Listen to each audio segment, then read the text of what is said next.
Good morning, students. നമ്മുടെ next ടോപ്പിക്കാണ് നമ്മൾ IND-AS 12 തന്നെയാണ് പറഞ്ഞുകൊണ്ടിരിക്കുന്നത് ഇൻകം ടാക്സിൽ വരുന്ന നെക്സ്റ്റ് ഒരു ഐറ്റമാണ് ഡെഫേർഡ് ടാക്സ്. അതായത് നമ്മൾ കറണ്ട് ടാക്സിൻ്റെ കാര്യങ്ങൾ പറഞ്ഞു കഴിഞ്ഞിട്ടുണ്ട്. ഇനി അതർ ടൈപ്പ് ഓഫ് ടാക്സ് ആണ് ഡെഫേർഡ് ടാക്സ്. ഡെഫേർഡ് ടാക്സ് എന്ന് പറഞ്ഞാൽ it is the difference in tax liability calculated for temporary difference between taxable profit and the accounting profit. The temporary difference can either be a deferred tax liability or deferred tax asset. It is the difference in tax liability. നമ്മുടെ tax ലയബിലിറ്റിയിൽ difference ഉണ്ടാകും. നമ്മൾ പറഞ്ഞു accounting പ്രോഫിറ്റും taxable പ്രോഫിറ്റും different ആവും. ചില സമയത്ത് അത് നമുക്ക് ടാക്സിൽ liability calculated for temporary difference between, അതായത് ഇതെന്ന് പറയുന്നത് ഇറ്റ് ഈസ് ദി ഡിഫറൻസ്, നമ്മുടെ ഡിഫറൻസ് വരുന്ന ടെമ്പററി ഡിഫറൻസ് വരുന്നതിനെയാണ് നമ്മൾ ഇതെന്ന് പറയുന്നത് ഡെഫേർഡ് ടാക്സ് എന്ന് പറയുന്നത്. അതായത് ടാക്സബിൾ പ്രോഫിറ്റും അക്കൗണ്ടിങ് പ്രോഫിറ്റിനും തമ്മിൽ ഡിഫറൻസ് വരുന്നത് എന്തുണ്ടാവും? ടെമ്പററി ഡിഫറൻസ് ഉണ്ടാവും. ഈ ടെമ്പററി ഡിഫറൻസ് മൂലം ഉണ്ടാകുന്ന ടാക്സ് ലയബിലിറ്റിനെയാണ് നമ്മൾ ടാക്സ് ലയബിലിറ്റിയിൽ ഉണ്ടാകുന്ന ഡിഫറൻസിനെയാണ് ഡെഫേർഡ് ടാക്സ് എന്ന് പറയുന്നത്. ക്ലിയർ ആയില്ലേ? അക്കൗണ്ടിങ് പ്രോഫിറ്റും ടാക്സബിൾ പ്രോഫിറ്റും രണ്ടാണ്. അപ്പോൾ അത് രണ്ടും തമ്മിൽ കാൽക്കുലേറ്റ് ചെയ്യുന്ന സമയത്ത് ഞാൻ കാണിച്ചു തന്നു. ആ ഡിഫറൻസിൽ നിന്ന് നമുക്ക് എന്തുണ്ടാവും? ടെമ്പററി ഡിഫറൻസും പെർമനൻറ്റ് ഡിഫറൻസും ഉണ്ടാവാറുണ്ട് അല്ലേ? അപ്പോൾ ടെമ്പററി ഡിഫറൻസ് മൂലം ഉണ്ടാകുന്ന ഡിഫറൻസിൽ നിന്ന് നമുക്കുണ്ടാകുന്ന ടാക്സ് ലയബിലിറ്റിയിൽ ടാക്സിലുണ്ടാകുന്ന ഡിഫറൻസിനെയാണ് ടെമ്പററി ഡിഫറൻസ് മൂലം നമ്മുടെ ടാക്സിലുണ്ടാകുന്ന ഡിഫറൻസിനെയാണ് നമ്മൾ ഡെഫേർഡ് ടാക്സ് എന്ന് പറയുന്നത്. ക്ലിയർ ആയില്ലേ? അക്കൗണ്ടിങ് പ്രോഫിറ്റും നമ്മൾ അക്കൗണ്ടിങ് പ്രോഫിറ്റും കാൽക്കുലേറ്റ് ചെയ്യും, ടാക്സബിൾ പ്രോഫിറ്റും കാൽക്കുലേറ്റ് ചെയ്യുന്ന സമയത്ത് നമുക്ക് രണ്ട് ടൈപ്പ് ഓഫ് ഡിഫറൻസ് വരാറുണ്ട്. ഏതൊക്കെയാണ്? ടെമ്പററി ഡിഫറൻസും പെർമനൻറ്റ് ഡിഫറൻസും. അത് നമ്മൾ പറഞ്ഞു കഴിഞ്ഞത്. അങ്ങനെ ഈ ടെമ്പററി ഡിഫറൻസ് മൂലം ഉണ്ടാകുന്ന ഡിഫറൻസ്, ടാക്സിലുണ്ടാകുന്ന ഡിഫറൻസ്, ടെമ്പററി ഡിഫറൻസ് മൂലം ടാക്സിൻ്റെ ലയബിലിറ്റിയിൽ അല്ലെ ടാക്സിലുണ്ടാകുന്ന ഡിഫറൻസിനെയാണ് നമ്മൾ ഡെഫേർഡ് ടാക്സ് എന്ന് പറയുന്നത്. ടെമ്പററി ഡിഫറൻസ് മൂലം ടാക്സിലുണ്ടാകുന്ന ഡിഫറൻസിനെയാണ് നമ്മൾ എന്തെന്ന് പറയുന്നത്? ഡെഫേർഡ് ടാക്സ് എന്ന് പറയുന്നത്. അപ്പോൾ ഈ ടെമ്പററി ഡിഫറൻസ് എങ്ങനെയാണ് ഉണ്ടാകുന്നത്? ടാക്സബിൾ പ്രോഫിറ്റും അക്കൗണ്ടിങ് പ്രോഫിറ്റും തമ്മിലുള്ള ഡിഫറൻസിൽ. അപ്പോൾ അക്കൗണ്ടിങ് പ്രോഫിറ്റും ടാക്സബിൾ പ്രോഫിറ്റും തമ്മിലുണ്ടാകുന്ന ഡിഫറൻസിൽ നിന്ന് നമുക്ക് എന്തുണ്ടാവും?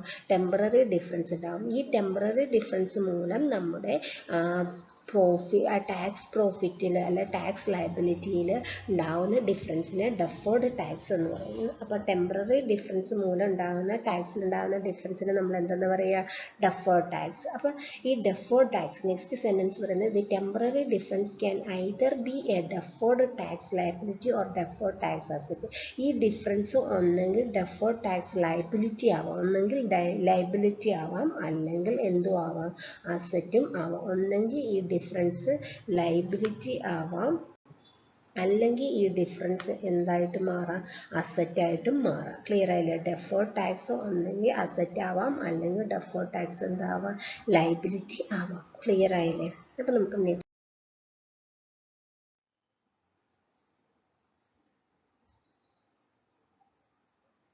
നമ്മൾ പറഞ്ഞു കഴിഞ്ഞു. ഈ temporary difference either B എന്താവാം?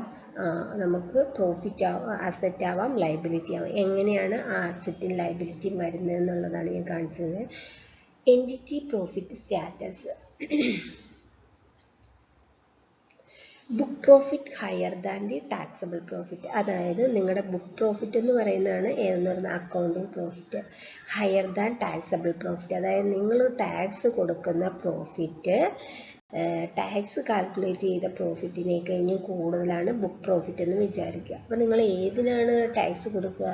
Taxable പ്രോഫിറ്റാണ് കൊടുക്കുക. അതായത് ബുക്കിൽ നിങ്ങൾ 5000 എഴുതി വെച്ചു, ടാക്സിൻ്റെ പേപ്പറിൽ 4000 ആണെന്ന് വെച്ചു, പേ ലെസ് ടാക്സ്. അപ്പോൾ നമ്മൾ എത്രയാണ് കൊടുക്കുക? നമ്മൾ കാൽക്കുലേറ്റ് ചെയ്തതനുസരിച്ചുള്ള ടാക്സാണ് കൊടുക്കുന്നത്. 5000-നാണോ ടാക്സ് കൊടുക്കുക? അല്ല, നമ്മൾ 4000-നാണ് ടാക്സ് കൊടുക്കുക. അപ്പോൾ പേ ലെസ് ടാക്സ്. എൻറ്റിറ്റി കറണ്ട് എന്ത് ചെയ്യും? ലെസ് ടാക്സ് ആണ് കൊടുക്കുക. Entity future pay more tax in future, ഫ്യൂച്ചറിൽ എന്ത് ചെയ്യണം, കൂടുതൽ ടാക്സ് കൊടുക്കേണ്ടി വരും. ഇത് ക്രിയേറ്റ് ഡെഫേർഡ് ടാക്സ് ലയബിലിറ്റി. അങ്ങനെ ഫ്യൂച്ചറിൽ കൂടുതൽ ടാക്സ് കൊടുക്കേണ്ടി വരുന്നതിനെയാണ് നമ്മൾ എന്തെന്ന് പറയുക, ഡെഫേർഡ് ടാക്സ് ലയബിലിറ്റി എന്ന് പറയുന്നത്. അതായത് നിങ്ങൾ കാൽക്കുലേറ്റ് ചെയ്ത ബുക്കിലെ പ്രോഫിറ്റ് കൂടുതലാണ്, ടാക്സബിൾ എമൗണ്ടിനെ കഴിഞ്ഞും കൂടുതലാണ്. ദാറ്റ് മീൻസ് എന്താണ്, ടാക്സബിൾ പ്രോഫിറ്റ് കുറവാണെന്നാണ് എൻ്റെ അർത്ഥം. അതായത് ബുക്കിൽ 5000 ഉണ്ട് ബുക്കിലെ പ്രോഫിറ്റ്, പക്ഷേ ടാക്സബിൾ അതോറിറ്റി അനുസരിച്ച് ചെയ്തപ്പോൾ 4000 ഉള്ളൂ. അപ്പോൾ നമ്മൾ ഈ വർഷം എന്ത് ചെയ്യും, കുറച്ച് 4000-ൻ്റെ എത്രയാണ്, ഇപ്പോൾ 50% എത്രയാണ്, 2000 രൂപയായിരിക്കും ടാക്സ് കൊടുക്കുക. അപ്പോൾ നമ്മൾ ഇനി ഫ്യൂച്ചറിൽ എന്ത് ചെയ്യണം, ഇത് എവിടെയെങ്കിലും ഒരു ഡിഫറൻസ് ഉണ്ട്, അത് എന്ത് ചെയ്യും, ഫ്യൂച്ചറിൽ സെറ്റിൽ ആവുന്നുണ്ടായിരുന്നു. ആ സമയത്ത് നമ്മൾ എന്ത് ചെയ്യണം, കൂടുതൽ ടാക്സ് കൊടുക്കേണ്ടി വരും. നമ്മൾ ഏത് എമൗണ്ടിനാണോ ഇപ്പോൾ കൊടുക്കാത്ത, ടാക്സ് അതോറിറ്റിയിലെ റൂൾ അനുസരിച്ച് കൊടുക്കേണ്ടാത്തത്, പിന്നീട് നമ്മൾ എന്ത് ചെയ്യണം, ഫ്യൂച്ചറിൽ കൊടുക്കേണ്ടി വരും. അപ്പോൾ അത്തരം ഫ്യൂച്ചറിലോട്ടൊരു ലയബിലിറ്റി ഉണ്ടാക്കി വെക്കും. അതിനെയാണ് നമ്മൾ എന്ത് പറയുന്നത്, ഡെഫേർഡ് ടാക്സ് ലയബിലിറ്റി എന്ന് പറയുന്നത്. ഡെഫേർഡ് അത് ഞാൻ ടെമ്പററി ഡിഫറൻസിലൊക്കെ നിങ്ങൾക്ക് കാണിച്ചു തന്നിട്ടുണ്ട്. അതായത് നമ്മൾ എന്തെങ്കിലും എന്താ പറയുന്നത്, അക്യുമുലേറ്റഡ് ലോസ് ഒക്കെ ഉണ്ട്, അല്ലെങ്കിൽ നമ്മൾ കൊടുത്തു തീർക്കാനുണ്ടെങ്കിൽ, ഔട്ട്സ്റ്റാൻഡിങ് എക്സ്പെൻസ് ഒക്കെ ഉണ്ടെങ്കിൽ ആക്ച്വലി നമ്മൾ കൊടുത്തു തീർക്കുന്ന അന്നേ എന്ത് ചെയ്യുള്ളൂ, ഈ ടാക്സബിൾ പ്രോഫിറ്റിൽ കാണിക്കുകയുള്ളൂ. ആ സമയത്ത് നമുക്കത് എന്ത് ചെയ്യും, ഒരു ലയബിലിറ്റി ആയിട്ട് മാറുന്നുണ്ടായിരിക്കും. ക്ലിയർ ആയില്ലേ? ഇനി സെക്കൻഡ്, എങ്ങനെയാണ് ടാക്സബിൾ അസറ്റ് ആകുന്നതെന്ന് നോക്കാം. Book profit is less than taxable profit. നിങ്ങൾ ബുക്കിൽ എഴുതിയ പ്രോഫിറ്റ് കുറവാണെന്ന് വിചാരിക്കുക. ടാക്സബിൾ പ്രോഫിറ്റ് ബുക്കിൽ നിങ്ങൾ ഒരു 10,000 ആണ് എഴുതിയിരിക്കുന്നത്, പക്ഷേ ടാക്സബിൾ പ്രോഫിറ്റ് 12,000 ആണെന്ന് വിചാരിക്കുക. ടാക്സ് അതോറിറ്റി കാൽക്കുലേറ്റ് ചെയ്തപ്പോൾ നിങ്ങളോട് പറയുകയാണ് 12,000-ൻ്റെ പ്രോഫിറ്റിൻ്റെ ടാക്സ് കൊടുക്കണം എന്ന് പറയാം. പേ മോർ ടാക്സ്, അപ്പോൾ നമ്മളിപ്പോൾ എന്ത് ചെയ്യും, കൂടുതൽ ടാക്സ് കൊടുത്തിട്ടുണ്ട്. പേ ലെസ് ടാക്സ് ഇൻ ഫ്യൂച്ചർ, ഫ്യൂച്ചറിൽ ഇനി എന്ത് ചെയ്താൽ മതി, നമ്മുടെ ബുക്ക് ഓഫ് അക്കൗണ്ട്സ് അനുസരിച്ച് എന്ത് ചെയ്താൽ മതി, ഫ്യൂച്ചറിൽ ഏതെങ്കിലും ഒരു സമയത്ത് നമുക്ക് കുറച്ച് കൊടുത്താൽ മതിയാവും. ആ സിറ്റുവേഷനിലോട്ട് നമ്മൾ ക്രിയേറ്റ്, അപ്പോൾ നമ്മൾ ഈ അഡ്വാൻസ് ആയിട്ട് കൊടുത്തിട്ടുള്ളത് എന്താണ്, ക്രിയേറ്റ് ഡെഫേർഡ് ടാക്സ് അസറ്റ് ആണ്. അതൊരു അസറ്റായിട്ട് നമുക്ക് മാറുന്നുണ്ടായിരിക്കും. അതായത് നിങ്ങളുടെ ബുക്കിൽ നിങ്ങൾ കാൽക്കുലേറ്റ് ചെയ്തതനുസരിച്ച് നിങ്ങൾക്ക് പ്രോഫിറ്റ് കുറവും ടാക്സ് ബുക്കിലെ പ്രോഫിറ്റ് കൂടുതലും ടാക്സബിൾ പ്രോഫിറ്റ് കുറവാണെങ്കിൽ നമ്മൾ ഏതിനാണ് കൊടുക്കുക, ഈ ടാക്സബിൾ പ്രോഫിറ്റ് അനുസരിച്ചുള്ള പ്രോഫിറ്റിനായിരിക്കും എന്ത് കൊടുക്കുക, ടാക്സ് കൊടുക്കുക. ക്ലിയർ ആയില്ലേ? അപ്പോൾ നമ്മൾ ആ ഒരു എമൗണ്ടിന് ടാക്സ് കൊടുത്തു. ഇനി നമ്മൾ ബുക്കിലെ പ്രോഫിറ്റിന് ഉള്ളത് ഈ ഒരു ഇവിടെ എവിടെ എന്തോ ഒരു ഡിഫറൻസ് വന്നിട്ടുണ്ട്. ഈ ഡിഫറൻസ് നമ്മൾ എന്ത് ചെയ്യണം, ഫ്യൂച്ചറിൽ സെറ്റിൽ ചെയ്യുന്നുണ്ടായിരിക്കും. ആ സമയത്ത് നമുക്ക് എന്താണ്, അതൊരു ലയബിലിറ്റി ആയിട്ട് മാറും. ഫ്യൂച്ചറിൽ നമ്മൾ കൊടുക്കണ്ടേ, അതുകൊണ്ടാണ് ലയബിലിറ്റി. ഇനി നേരെ തിരിച്ചാണ് വരുന്നതെങ്കിൽ ബുക്കിലെ പ്രോഫിറ്റ് കുറവും ടാക്സബിൾ പ്രോഫിറ്റ് കൂടുതലാണെങ്കിൽ നമ്മുടെ ബുക്ക് അനുസരിച്ച് എന്താണ്, നമ്മൾ കൂടുതൽ ഇപ്പോൾ കൊടുത്തിട്ടുണ്ട്, അതിന് കൂടുതൽ കൊടുക്കുന്നതിന് നമ്മൾ എന്തെന്ന് പറയും, അസറ്റ് എന്ന് പറയുന്നുണ്ടായിരിക്കും.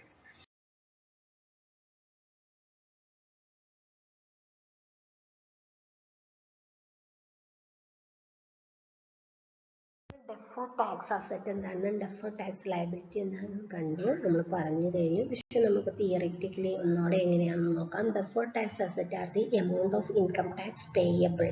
Amount of income tax payable നൽകാനുള്ളതാണ് ഇൻ ഫ്യൂച്ചർ പീരീഡ്. നമ്മൾ future in respect of taxable temporary difference. അതായത് നമ്മൾ പറഞ്ഞതിൽ 2 ടൈപ്പ് ഓഫ് ടെമ്പററി ഡിഫറൻസ് ആണ് ഉള്ളത്. ടാക്സബിൾ ടെമ്പററി ഡിഫറൻസും ഡിഡക്റ്റബിൾ ടെമ്പററി ഡിഫറൻസും. അപ്പോൾ ടാക്സബിൾ ടെമ്പററി ഡിഫറൻസുമായിട്ട് റിലേറ്റ് ചെയ്തിട്ടാണ് ഏത് വരുന്നത്, ഡെഫേർഡ് ടാക്സ് ലയബിലിറ്റി വരുന്നത്. അപ്പോൾ ഡെഫേർഡ് ടാക്സ് ലയബിലിറ്റി എന്ന് പറഞ്ഞാൽ എന്താ, ലയബിലിറ്റി എന്ന് പറഞ്ഞാൽ എന്താണ്, കൊടുത്തു തീർക്കാനുള്ളത് അല്ലെ, ബാധ്യതയാണ്. So it is A amount of income tax payable in future period. നമ്മളിപ്പോൾ കൊടുത്തിട്ടില്ല, എന്ത് ചെയ്യണം, നമ്മളിനി ഫ്യൂച്ചറിൽ കൊടുക്കണം. ഇപ്പം നമ്മുടെ അടുത്ത് ഇങ്ങനെ ഒരു ഡിഫറൻസ് ഉണ്ടെന്ന് കമ്പനിക്ക് മനസ്സിലായി, പക്ഷെ നമ്മൾ കൊടുത്തിട്ടില്ല. ഇനി ഫ്യൂച്ചറിൽ ഈ ട്രാൻസാക്ഷൻ എന്ത് ചെയ്യും, എപ്പോഴെങ്കിലും സെറ്റിൽ ആവുന്നുണ്ടായിരിക്കും. ആ സമയത്ത് നമ്മൾ എന്ത് ചെയ്യണം, കൊടുക്കണം.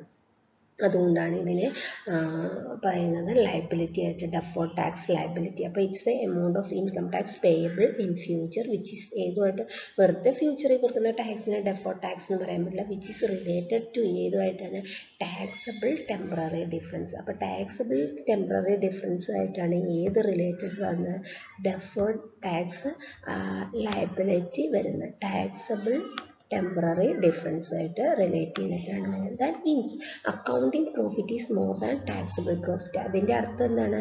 നമ്മളുടെ അക്കൗണ്ടിങ് പ്രോഫിറ്റ് എന്ത് ചെയ്യുന്നത് കൂടുതലാണെങ്കിൽ ടാക്സ് ചെയ്തിൽ നമ്മൾ കൊടുക്കുന്ന ടാക്സിബിൾ പ്രോഫിറ്റ്. അപ്പോൾ ടാക്സിബിൾ പ്രോഫിറ്റ് കുറവായതുകൊണ്ടാണ് ആ എമൗണ്ടിന് കൊടുത്ത് ഇനി നമ്മൾ അക്കൗണ്ടിങ് പ്രോഫിറ്റ് എന്തൊക്കെയോ അഡ്ജസ്റ്റ്മെൻറ്റ് നടത്തിയിട്ടുണ്ട്. ആ അഡ്ജസ്റ്റ്മെൻറ്റ് ഇനി എപ്പോൾ സെറ്റിലാവും? ഫ്യൂച്ചറിൽ സെറ്റിലാവും, പെർമനൻ്റ് അല്ല. ടെമ്പററി ഡിഫറൻസ് എന്ന് പറഞ്ഞാൽ എന്താണ്? കുറച്ച് ഫ്യൂച്ചറിൽ സെറ്റിലാവും, ചെറിയ ഫ്യൂച്ചറിൽ ഡിഡക്റ്റബിളും ആവും. അപ്പം അതിനെയാണ് ടാക്സബിൾ. അതുകൊണ്ടാണ് നമ്മുടെ ടാക്സ് പ്രോഫിറ്റ് കുറവാണ്. ഇങ്ങനെ അഡ്ജസ്റ്റ് ചെയ്യുന്നത്, ഇങ്ങനെ നമ്മൾ ഫ്യൂച്ചറിൽ കൊടുക്കുന്നതാണ് ഡെഫേർഡ് ടാക്സ് ലയബിലിറ്റി. ക്ലിയർ ആയില്ലേ? Then deferred tax asset are the amount of income tax recoverable in future period. Recoverable എന്ന് പറഞ്ഞാൽ എന്താണ്? നമുക്ക് തിരികെ കിട്ടുന്നത്. അതായത് അതിൻ്റെ അർത്ഥം എന്താണ്?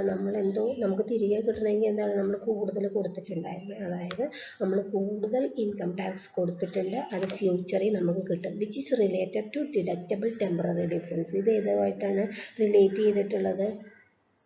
Deductible temporary difference.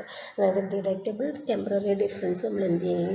ഇനി നമുക്ക് ഡിഡക്റ്റ് ചെയ്യും. അതായത് നമ്മളിപ്പോൾ കൂടുതൽ കൊടുത്തു വെച്ചിരിക്കുകയാണ്, അതുകൊണ്ട് എന്ത് ചെയ്യും? അത് ഡിഡക്റ്റ് ചെയ്യും. ആ അഡ്ജസ്റ്റ്മെൻറ്റ് ഇനി നമ്മുടെ ബുക്സിൽ വരും. അതായത് ദാറ്റ് മീൻസ് നമ്മുടെ ഇൻകം ടാക്സ് അതോറിറ്റീസ് ചെയ്യുന്ന സമയത്ത് എന്ത് ചെയ്യും? ഈ ട്രാൻസാക്ഷൻ രണ്ടുപേരുടെ ഒരേ രീതിയിൽ സെറ്റിലാവും. ആ ഒരു സെറ്റിലാവുന്ന സമയത്താണ് എന്തെന്ന് പറയുന്നത്? ഡെഫേർഡ് ടാക്സ് അസറ്റ് എന്ന് പറയുന്നത്. അതായത് നമ്മളിപ്പോൾ എമൗണ്ട് കൂടുതൽ കൊടുത്തിട്ടുണ്ട്, which is related to deductible temporary difference. Deductible temporary ഡിഫറൻസുമായിട്ട് റിലേറ്റ് ചെയ്തിട്ടാണ് ഏത് വരുന്നത്? Deferred tax asset. ടെമ്പററി ടാക്സബിളുമായിട്ടാണ് ലയബിലിറ്റി വരുന്നത്, ഡിഡക്റ്റബിളുമായിട്ടാണ് അസറ്റ്. ക്ലിയർ ആയില്ലേ? ഇത്രയും ഓർത്തിരുന്നാൽ മതി. അപ്പം ഡെഫേർഡ് ടാക്സ് എന്താണെന്ന് ചോദിക്കാൻ ചാൻസ് ഉള്ളതാണ് 2 മാർക്കിൻ്റെ ക്വസ്റ്റ്യൻ. ഓക്കെ, നോക്കുക. നെക്സ്റ്റ് നമുക്ക് നമ്മുടെ ടോപ്പിക്ക് ക്ലിയർ ആവാൻ വേണ്ടി 2 എക്സാമ്പിൾ ഞാൻ ഇവിടെ കൊടുത്തിട്ടുണ്ട്, ഒന്ന് നോക്കുക. Deferred tax asset. Suppose book profit of a entity before tax. Tax കൊടുക്കുന്നതിന് മുമ്പുള്ള പ്രോഫിറ്റ്, അതായത് ടാക്സ് എത്രയാണ്? 1000. ദാറ്റ് മീൻസ് അക്കൗണ്ടിങ് പ്രോഫിറ്റ് എത്രയാണ്? 1000. And this include provision for bad ഡെപ്റ്റ് 200. ഇതിൻ്റെ അകത്ത് എന്ത് നമ്മൾ ഉൾപ്പെടുത്തിയിട്ടുണ്ട്? പ്രൊവിഷൻ ഫോർ ബാഡ് ഡെപ്റ്റ് ഉൾപ്പെടുത്തിയിട്ടുണ്ട്. For the purpose of tax profit, tax പ്രോഫിറ്റിന് വേണ്ടി അല്ലെങ്കിൽ ടാക്സ് അതോറിറ്റീൻ്റെ പ്രോഫിറ്റിന് വേണ്ടിയിട്ട് ബാഡ് ഡെപ്റ്റ് will be allowed in future when it is actually written off. അതായത് ടാക്സ് അതോറിറ്റി നമ്മൾ ബാഡ് ഡെപ്റ്റ് ഉണ്ടെന്ന് എഴുതി വെച്ചാൽ അത് കൺസിഡർ ചെയ്യില്ല. എന്നാണോ നമ്മൾ ഈ ബാഡ് ഡെപ്റ്റ് ആക്ച്വലി എഴുതി തള്ളുന്നത്, റൈറ്റ് ഓഫ് ചെയ്യുന്ന അന്ന് മാത്രമാണ് ഇത് അവർ എഴുതുകയുള്ളൂ. അപ്പോൾ നമ്മളിവിടെ ഉണ്ട് bad ഡെപ്റ്റ് include provision for bad ഡെപ്റ്റ് ഉണ്ടെന്ന് പറഞ്ഞാൽ ഒരിക്കലും എഴുതൂല. എപ്പോൾ മാത്രമാണ് ആക്ച്വലി നമ്മളിത് റൈറ്റ് ഓഫ് ചെയ്യുന്നത് ഏത് ഇയറിലാണോ ആ ഇയറിൽ എഴുതി തള്ളുന്നത് എന്നാണോ അന്ന് മാത്രമാണ്. Hence taxable income for after disallowance will be 1200. അതുകൊണ്ട് ടാക്സബിൾ ഇൻകം പ്രോഫിറ്റ് എന്ന് പറയുന്നത് എത്രയായിരിക്കും? 1200 ആയിരിക്കും. And let us say the income tax rate is 20%. Income tax rate എത്രയാണ്? 20% ആണെന്ന് വിചാരിക്കുക. then the entity will pay tax on the 1200. അതായത് ഈ ടാക്സബിൾ ഇൻകം എത്രയാണ്? ടാക്സബിൾ പ്രോഫിറ്റ് എത്രയാണ്? 1200. നമ്മുടെ ബുക്കിൽ എത്രയേ ഉള്ളൂ? 1000 ഉള്ളൂ. അതിൻ്റെ റീസൺ മനസ്സിലായതാ? ആക്ച്വലി ഈ 200 നമ്മൾ ബുക്കിൽ എഴുതിയിട്ടുണ്ട്, പക്ഷെ ടാക്സ് അതോറിറ്റി എഴുതൂല. കാരണം എന്നാണോ നമ്മൾ എഴുതി തള്ളുന്നത്, ആ ബാഡ് ഡെപ്റ്റ് ആക്ച്വലി എഴുതി തള്ളുന്ന അന്ന് മാത്രമാണ് അവർ എഴുതുള്ളൂ. അപ്പോൾ ഈ വർഷം എഴുതി തള്ളുന്നില്ല, ബാഡ് ഡെപ്റ്റ് ഉണ്ടെന്ന് മാത്രമാണ് നമ്മൾ കാണിച്ചിട്ടുള്ളത്. അപ്പോൾ ബാഡ് ഡെപ്റ്റ് ഉണ്ടെന്നുള്ളത് നമ്മൾ കാണിച്ചിട്ടുണ്ട്, നമ്മൾ എഴുതി തള്ളിയിട്ടില്ല. ഇനി ഈ ടാക്സ് അതോറിറ്റി നമ്മൾ ഉണ്ടെന്ന് കാണിച്ചാൽ ഓര് കാണിക്കൂല. അതുകൊണ്ട് എന്ത് ചെയ്തു? അവരുടെ പ്രോഫിറ്റ് ഒരു കാൽക്കുലേറ്റ് ചെയ്യുമ്പോൾ നമുക്ക് പ്രോഫിറ്റ് എത്രയുണ്ട്? 1200 ഉണ്ട്. അപ്പോൾ ആക്ച്വലി നമ്മൾ എന്ത് ചെയ്യും?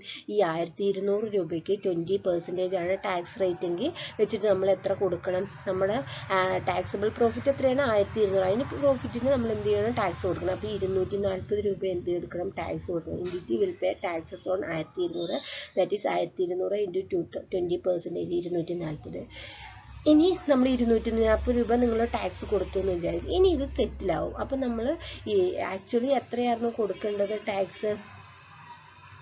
20% എന്ന് പറയുമ്പോൾ നമ്മൾ 200 രൂപയായിരുന്നു കൊടുക്കേണ്ടത്. പക്ഷെ നമ്മൾ അതായത് 1000 രൂപേൻ്റെ 20% വെച്ചിട്ട് 200 രൂപ കൊടുത്താൽ മതിയായിരുന്നു. അവിടെ നമ്മൾ എത്ര കൊടുത്തു? 240 കൊടുത്തു. ഇഫ് ബാഡ് ഡെപ്റ്റ് were not disallowed, entity had paid tax on 1000 amounting rupees 200, that is only എത്രയാണ് 1000 into 20%. for the additional rupees 40 നമ്മൾ അധികമായിട്ട് എത്ര കൊടുത്തു? 40 കൊടുത്തു, which is already paid now. ഇപ്പം നമ്മൾ വീണ്ടും കൊടുത്തു. we have created deferred tax asset ഉണ്ടായി. ഇനി ഏത് വർഷമാണ് നിങ്ങൾ ആക്ച്വലി ഈ ബാഡ് ഡെപ്റ്റ് എഴുതി തള്ളുന്നത്, ആ വർഷം എന്ത് ചെയ്യും? ടാക്സ് അതോറിറ്റി നമ്മൾക്ക് അപ്പോൾ എന്തുണ്ടാവില്ല, നമ്മൾ ആ വർഷം എഴുതേണ്ട ആവശ്യമില്ല, ഇൻക്ലൂഡ് ചെയ്യിക്കേണ്ട ആവശ്യമുണ്ടോ? ഇല്ല. ആ വർഷം എന്ത് ചെയ്യും? ടാക്സ് അതോറിറ്റി ഈ 200 രൂപ എഴുതി തള്ളും. അന്ന് നമുക്ക് എന്ത് കിട്ടും? ഈ 200 രൂപ നമ്മൾ അഡീഷണൽ ആയിട്ട് ഈ 200ൻ്റെ 20%, അതായത് 40 രൂപ ഈ വർഷം നമ്മൾ അഡീഷണൽ ആയിട്ട് കൊടുത്തില്ലേ, ആ അഡീഷണൽ ആയിട്ട് കൊടുത്തത് നമുക്ക് എന്ത് കിട്ടും? തിരികെ കിട്ടും. അതായത് തിരികെ തരിക മീൻസ് ആ വർഷം നമുക്ക് അഡ്ജസ്റ്റ് ചെയ്തിട്ട് അതിൻ്റെ ബാക്കി നമ്മൾ കൊടുത്താൽ മതിയായിരിക്കും. അപ്പോൾ ഈ 40 രൂപ നമ്മളെ സംബന്ധിച്ച് ഇപ്പോൾ എന്താണ്? എന്നാണോ റൈറ്റ് ഓഫ് ചെയ്യുന്ന അന്ന് വരെ എന്താണ്? ഡെഫേർഡ് ടാക്സ് അസറ്റ് ആണ്. അതായത് 40 രൂപ നിങ്ങൾ അധികം കൊടുത്തിട്ടുണ്ട്. ക്ലിയർ ആയോ? നിങ്ങൾ 1000 രൂപയായിരുന്നു ബാഡ് ഡെപ്റ്റ് ഉണ്ടായിരുന്നു, നമ്മളത് ബുക്കിൽ എഴുതി. പക്ഷേ ടാക്സ് അതോറിറ്റി എന്നാണോ നിങ്ങൾ ഈ ബാഡ് ഡെപ്റ്റ് ആക്ച്വലി റൈറ്റ് ഓഫ് ചെയ്യുന്ന അന്ന് മാത്രമാണ് എഴുതുകയുള്ളൂ. സോ ഈ 1200 രൂപയാണ് നിങ്ങളെ പ്രോഫിറ്റ് ടാക്സ് അതോറിറ്റി കാൽക്കുലേറ്റ് ചെയ്യുക. അപ്പോൾ നിങ്ങൾ എത്ര രൂപ കൊടുക്കണം? 20% വെച്ചിട്ട് 240 രൂപ കൊടുക്കണം. പക്ഷെ ബാഡ് ഡെപ്റ്റ് ഇനി നമ്മൾ entity would have paid, bad ഡെപ്റ്റ് നോട്ട് അലൗഡ് ചെയ്തിട്ടില്ലായിരുന്നെങ്കിൽ എൻറ്റിറ്റി എത്ര കൊടുക്കണമായിരുന്നു? 1000ത്തിന് എമൗണ്ടിങ് rupees 200, 1000 രൂപേൻ്റെ 200 രൂപ വെച്ചിട്ട് ആക്ച്വലി കൊടുത്താൽ മതിയായിരുന്നു. ദാറ്റ് ഈസ് 1000ൻ്റെ 20% വെച്ചിട്ട് ആക്ച്വലി 200 കൊടുത്താൽ മതിയായിരുന്നു. അവിടെയാണ് നമ്മൾ എത്ര അഡീഷണൽ 40 കൊടുത്തത്. നമ്മുടെ കാൽക്കുലേഷൻ അനുസരിച്ച് നമ്മൾ എത്ര കൊടുത്താൽ മതി? 200 രൂപ കൊടുത്താൽ മതിയായിരുന്നു. അഡീഷണൽ 40 രൂപ, അങ്ങനെ നമ്മൾ 240 രൂപയാണ് ഇപ്പോൾ കൊടുത്തിട്ടുള്ളത്. അപ്പോൾ ഈ അഡീഷണൽ കൊടുത്തിട്ടുള്ള 40 രൂപ എന്തായിരിക്കും? ഡെഫേർഡ് ടാക്സ് അസറ്റ് ആണ്. അപ്പോൾ ഇത് നമ്മളിനി നമുക്ക് അഡ്ജസ്റ്റ് ചെയ്ത് റിക്കവർ ചെയ്യും, അഡ്ജസ്റ്റ് ചെയ്യും. എന്നാണ്? ഫ്യൂച്ചറിൽ, എന്നാണ് നമ്മൾ റൈറ്റ് ഓഫ് ചെയ്യുന്ന സമയത്ത്. ക്ലിയർ ആയോ? ഇതാണ് നമ്മുടെ അക്കൗണ്ടിങ് പ്രോഫിറ്റും ടാക്സബിൾ പ്രോഫിറ്റും തമ്മിലുള്ള ഡിഫറൻസ്. അതിൻ്റെ 2 ടൈപ്പ് ഓഫ് ഡിഫറൻസ് വരും, പെർമനൻറ്റ് ഡിഫറൻസും ടെമ്പററി ഡിഫറൻസും. ക്ലിയർ ആയില്ല? Temporary difference 2 type of temporary difference ഉണ്ട്. ഏതൊക്കെയാണ്? ഡെഫേർഡ് ഡിഡക്റ്റബിൾ ടെമ്പററി ഡിഫറൻസും ടാക്സബിൾ ടെമ്പററി ഡിഫറൻസ്. അപ്പോൾ ഡെഫേർഡ് ടാക്സ് അസറ്റ് മനസ്സിലായില്ലേ? നമുക്ക് വേണമെങ്കിൽ ഒരു എക്സാമ്പിളോടെ നോക്കാം. Deferred tax asset. Now to understand this concept better, let us discuss the example, which is suppose ABC company that make a washing machinery perfumes that the probability of washing machine to go for warranty repair is a 2% and warranty repair 2%. If the tax for the year 2018 is INR 1 lakh ആണ്, അതായത് നമ്മുടെ accounting profit എന്ന് പറയുന്നത് എത്രയാണ്? 1 lakh ആണ്. The variation would be arises in the company balance sheet and income tax department be follows. It is visible that the tax difference in the case of INR 600 രൂപ, 600 രൂപേൻ്റെ ഒരു difference INRൽ ഉണ്ട്, income ടാക്സിൽ ഉണ്ടെന്ന് അതായത് നമ്മുടെ ഇൻകത്തിനകത്ത് ഉണ്ട് 600 രൂപേൻ്റെ ഡിഫറൻസ് ഉണ്ട്, ടാക്സ് കൊടുത്തതിൻ്റെ അകത്ത് ഉണ്ടെന്ന്. അപ്പോൾ അത് എത്രയാണ് നമുക്ക് നോക്കാം. Balance sheet of the company എഴുതുന്ന ബാലൻസ് ഷീറ്റ് നോക്കിക്കോ. റവന്യൂ എത്രയാണ്? നമ്മുടെ ഇൻറ്റേർണൽ റവന്യൂ എത്രയാണ്? 1 lakh ആണെന്ന് വിചാരിക്കുക. ദെൻ വാറൻറ്റി എക്സ്പെൻസ് എത്രയാണ്? അതായത് ഇവിടെ വാഷിംഗ് മെഷീൻ ആയിരുന്നു, probability of washing machine to go for warranty repair is a 2% ആണ്. വാറൻറ്റി എക്സ്പെൻസ് എന്ന് പറയുന്നത് 2%, ദാറ്റ് ഈസ് എത്രയാണ്? 2000 ആണെന്ന് വിചാരിക്കുക. Then income that is taxable, tax ചെയ്യുന്നത് എത്ര ഇൻകം മാത്രമേ ഉള്ളൂ? 98,000 രൂപയ്ക്കാണ് ടാക്സ് ചെയ്യേണ്ടത്. അതായത് ഈ 200 രൂപ കുറച്ചിട്ടാണ് നമ്മൾ കാണിക്കുന്നത്. ദെൻ പേയബിൾ ടാക്സ് അറ്റ് 30%, 30% നമ്മൾ ടാക്സ് കൊടുക്കേണ്ടത്. അതായത് 98,000ന് 30% എന്ന് പറയുമ്പോൾ 29,400 നമ്മൾ ടാക്സ് കൊടുക്കേണ്ടത്. ഇത് നമ്മുടെ ബുക്കിൽ നമ്മൾ എഴുതി വെച്ചിട്ടുള്ളതാണ്. ക്ലിയർ ആയോ? അതായത് ഒരു കമ്പനിയാണ് perfumes that the make washing machines ആണ് ഉണ്ടാക്കുന്നത്. presumes that the probability of washing machines to go for warranty repair is a 2% ആണ്. അതായത് വാറന്റി റിപ്പയർ എന്ന് പറയുന്ന ഒരു എക്സ്പെൻസ് ഉണ്ട്, അത് 2% ആണ്. അപ്പം നമ്മളത് ബുക്സിൽ ആ എക്സ്പെൻസും കൂടി എഴുതിയിട്ട് ഉണ്ട്. അങ്ങനെ നമുക്ക് റവന്യൂ നമ്മൾ കാൽക്കുലേറ്റ് ചെയ്യുമ്പോൾ കിട്ടുന്ന പ്രോഫിറ്റ് 1 lakh ആണ്. അപ്പോൾ കിട്ടിയിട്ടുള്ള 1 lakhൽ അതിൽ നിന്ന് നമ്മൾ എന്ത് ലെസ് ചെയ്തു, ഈ വാറന്റി എക്സ്പെൻസ് ലെസ് ചെയ്തു. അപ്പോൾ നമുക്ക് എത്ര കിട്ടി, 98,000 ആണ് ടാക്സബിൾ പ്രോഫിറ്റ് നമ്മളെ സംബന്ധിച്ച് കിട്ടിയത്. ഇനി നമുക്ക് നോക്കാം കമ്പനി എങ്ങനെ ടാക്സബിൾ അതോറിറ്റി എഴുതുന്നത് നോക്കാം. Statement presented to tax department. Revenue എത്രയാണ്, 1 lakh. വാറന്റി എക്സ്പെൻസ് അവർ കൺസിഡർ ചെയ്യുകയില്ല, വാറന്റി എക്സ്പെൻസ് കൺസിഡർ ചെയ്യുകയില്ല. സോ നമ്മൾ എന്ത് ചെയ്യണം, എത്ര രൂപയ്ക്ക് തന്നെ ഇൻകം ടാക്സ് കൊടുക്കണം, 1 lakhന് തന്നെ ഇൻകം ടാക്സ് കൊടുക്കണം. പേയബിൾ റേറ്റ് എത്രയാണ്, 30%. അപ്പോൾ നമ്മൾ എത്ര കൊടുക്കണം, 30,000 രൂപ ഇൻകം ടാക്സ് കൊടുക്കണം. അവിടെ നമ്മളിപ്പോൾ എത്രയാണ് ഇൻകം ടാക്സ് കൊടുത്തത്, 29,400. അപ്പോൾ നമ്മൾ എത്ര രൂപ കൊടുക്കണം, 30,000 കൊടുക്കണം. ആക്ച്വലി നമ്മൾ ഈ വർഷം എന്ത് ചെയ്യും, 30,000 കൊടുക്കും. ക്ലിയർ ആയി. ആക്ച്വലി നമ്മൾ ഈ 30,000 കൊടുക്കും. അപ്പോൾ നമ്മൾ അഡീഷണൽ ആയിട്ട് എത്ര കൊടുത്തിട്ടുണ്ട്, 600 കൊടുത്തിട്ടുണ്ട്. അഡീഷണൽ ആയിട്ട് കൊടുത്തിട്ടുണ്ട് 600 രൂപ. അതാണ് നമ്മൾ പറയുന്നത്. ആ 600 രൂപ എന്തായിരിക്കും, ഡെഫേർഡ് ടാക്സ് അസറ്റ് ആയിട്ട് കൺസിഡർ ചെയ്യുന്നത്. ക്ലിയർ ആയില്ലേ. അപ്പം വാറന്റി എക്സ്പെൻസ് പിന്നീട് അത് സെറ്റിൽ ചെയ്യുന്ന എക്സ്പെൻസ് ആണ്. അതുകൊണ്ടാണ് ഡെഫേർഡ് ടാക്സ് അസറ്റ് എന്ന് പറയുന്നത്. പിന്നീട് അത് സെറ്റിൽ ചെയ്യുന്ന എക്സ്പെൻസ് ആണ്. ഓക്കെ, ഇനി ഡെഫേർഡ് ടാക്സ് ലയബിലിറ്റി. DTL എന്ന് പറഞ്ഞാൽ ഡെഫേർഡ് ടാക്സ് ലയബിലിറ്റി ആണ്. കോമൺ എക്സാമ്പിൾ എന്ന് പറയുന്നത് വിൽ ബി ഡിപ്രീസിയേഷൻ ആണ്. When the depreciation rate as per the income tax act is higher than the depreciation rate as per the companies act. അതായത് at initial stage, അതായത് ഒരു machinery വാങ്ങിക്കഴിഞ്ഞാൽ initial സ്റ്റേജിൽ നമ്മൾ initial എന്ന് പറഞ്ഞാൽ സ്റ്റാർട്ടിംഗ് സ്റ്റേജിൽ income tax authority depreciation കൂടുതൽ റേറ്റിലായിരിക്കും കാൽക്കുലേറ്റ് ചെയ്യുന്നത് ആസ് പെർ ദി കമ്പനീസ് ആക്ടിനെതിരെ. കമ്പനീസ് ആക്ടിൽ പറയുന്ന പെർസെൻറ്റേജിലേറെ കൂടിയ പെർസെൻറ്റേജിനാണ് ഇൻകം ടാക്സ് അതോറിറ്റി കാൽക്കുലേറ്റ് ചെയ്യുന്നത്. Entity will end up paying less tax. അതുകൊണ്ട് എൻറ്റിറ്റി എന്തായിരിക്കും, ലെസ് ടാക്സ് ആയിരിക്കും കറണ്ട് ഇയറിൽ കൊടുക്കുന്നത്. But they will create a deferred tax liability in book. അതിൻ്റെ ബുക്കിൽ എന്തുണ്ടായിരിക്കും, ഡെഫേർഡ് ടാക്സ് ലയബിലിറ്റി ഉണ്ടായിരിക്കും. അത് നമ്മൾ എന്ത് ചെയ്യണം, ഫ്യൂച്ചറിൽ സെറ്റിൽ ചെയ്യും. ഫ്യൂച്ചറിൽ എപ്പോഴാണ് സെറ്റിൽ ചെയ്യുക, ദാറ്റ് മീൻസ് എപ്പോഴാണ് സെറ്റിൽ ചെയ്യുക, ഏത് വർഷമാണോ നമ്മൾ ഇനി കൂടുതൽ കാൽക്കുലേറ്റ് ചെയ്യുന്നത്. ഈ വർഷങ്ങൾ കഴിഞ്ഞ് കഴിഞ്ഞ് ഇനി income tax department initial stage ചെയ്യുമ്പോൾ എന്ത് ചെയ്യും, ഈ റേറ്റ് കുറയ്ക്കും. ആ സമയത്ത് നമ്മുടെ റേറ്റ് എന്ത് ചെയ്യുന്നുണ്ടായിരിക്കും, കൂടുന്നുണ്ടായിരിക്കും. അങ്ങനെ എന്ത് ചെയ്യും, ഇത് സെറ്റിൽ ആവുന്നുണ്ടായിരിക്കും. അതാണ് ഡെഫേർഡ് ടാക്സ് ലയബിലിറ്റി എന്ന് പറയുന്നത്. ഡിപ്രീസിയേഷൻ ആണ് കോമൺ എക്സാമ്പിൾ എന്ന് പറയുന്നത്. ക്ലിയർ ആയില്ലേ. അപ്പം നമ്മളത് ഫ്യൂച്ചറിൽ എന്ത് ചെയ്യുന്നുണ്ടായിരിക്കും, ആ ലയബിലിറ്റി സെറ്റ് ചെയ്യുന്നുണ്ടായിരിക്കും. അപ്പോൾ നെക്സ്റ്റ് ടോപ്പിക് എന്ന് പറയുന്നത് recognition of deferred tax. Deferred tax നമുക്ക് എങ്ങനെ തിരിച്ചറിയാം എന്നുള്ളതാണ്. അതായത് നമ്മൾ എങ്ങനെ തിരിച്ചറിയും എന്നുള്ളത്. ഈ ഡെഫേർഡ് ടാക്സ് അസറ്റ് നമ്മളിത് ഓൾറെഡി പറഞ്ഞ കാര്യമാണ്. Recognised for all the deductible temporary difference. It is related with deductible temporary difference ആയിട്ടാണ് റിലേറ്റ് ചെയ്തിട്ടുള്ളത് അല്ലേ, deferred tax asset. Provided it is probable that taxable profit will be available for utilisation of a deductible temporary difference.